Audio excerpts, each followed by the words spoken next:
Thank you for doing it the right way, Senator Yen.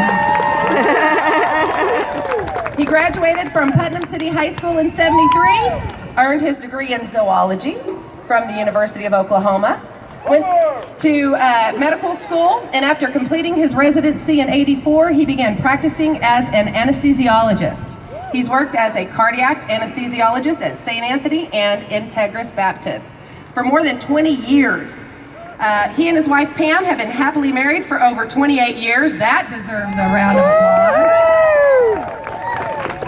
They have 5 children and are active members of Christ the King Catholic Church. He is a past president of the Oklahoma Society of Anesthesiologists and past chief of anesthesiology at St. Anthony Hospital. He has served as a member of the University Oklahoma President's Associates for 31 years. Senator Yen.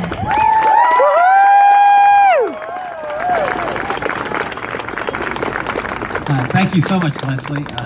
And thank you to Ricky, too, for inviting me. I don't know if my talk's going to be as long as that was. I didn't know until about 2 days ago that I was going to be speaking here. I thought I was just coming to watch. But I'm a big supporter of our president, and I thought it would be good for me to speak because of the story that Ricky just told. I don't have any speeches to give. I just tell stories, okay? That's all I know how to do. But as everybody here knows, since January 20th, we've had a lot of folks say, Donald Trump is not my president. Well, they're wrong, okay? Yay! Yes. Donald Trump is my president.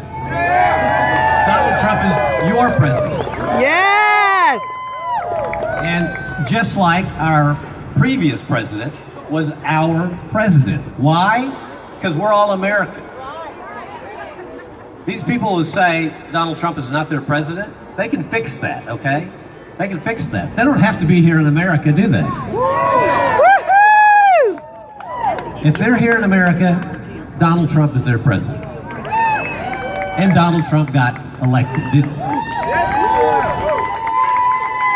Now, I can't say I totally agreed with everything Donald Trump said when he was campaigning.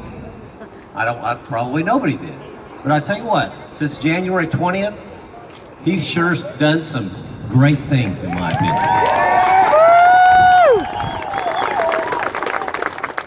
And it's interesting, I read in the paper the other day, someone talked about how, it was on the editorial page, it's sort of the good cop, bad cop deal. Donald Trump will say some things that perhaps are sort of outrageous, but then his administration is like the good cop, and they go to these, well, this was talking about foreign affairs primarily. They can go to these countries, and after the countries have heard what Donald Trump has said, his administrators go over there and they kind of reach a compromise, which is good.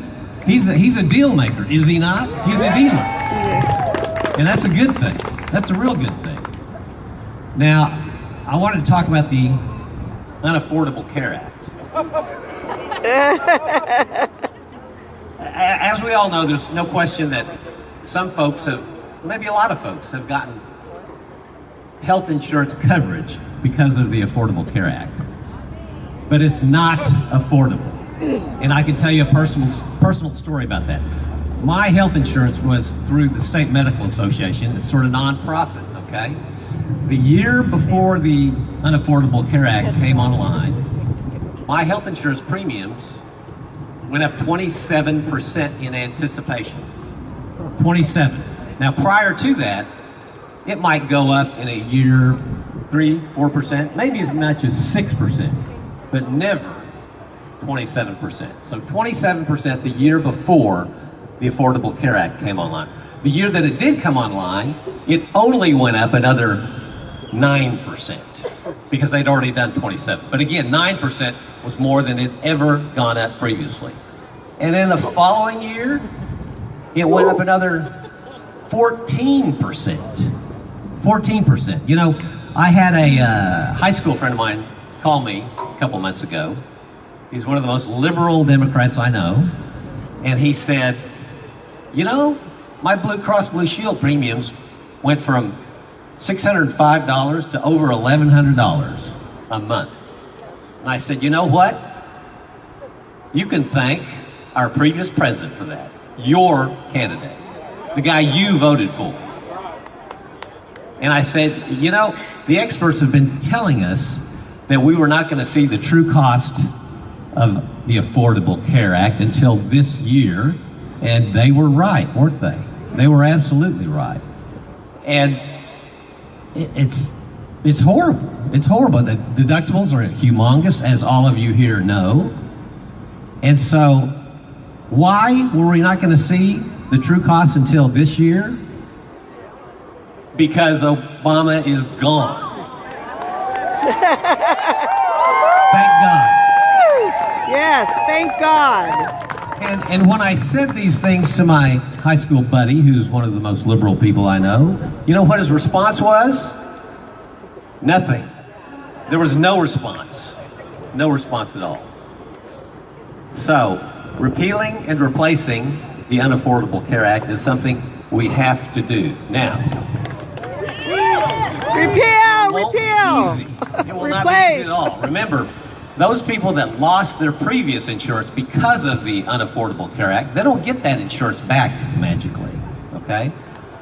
And when Obama said that pre-existing diseases would be covered, that sounds like a good idea, I guess.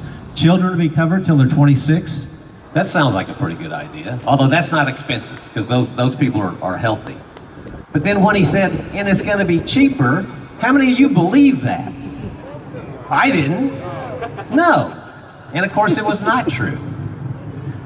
And now, apparently, the individual mandate and the employer mandate is going to go away. So the problem is going to be, how do you get, if you're going to keep the part about pre-existing diseases being covered, how are you going to pay for those sick people with young, healthy people? That's the question. So this is not going to be an easy thing to do, but we have to do it. We have to do it. Now, I want to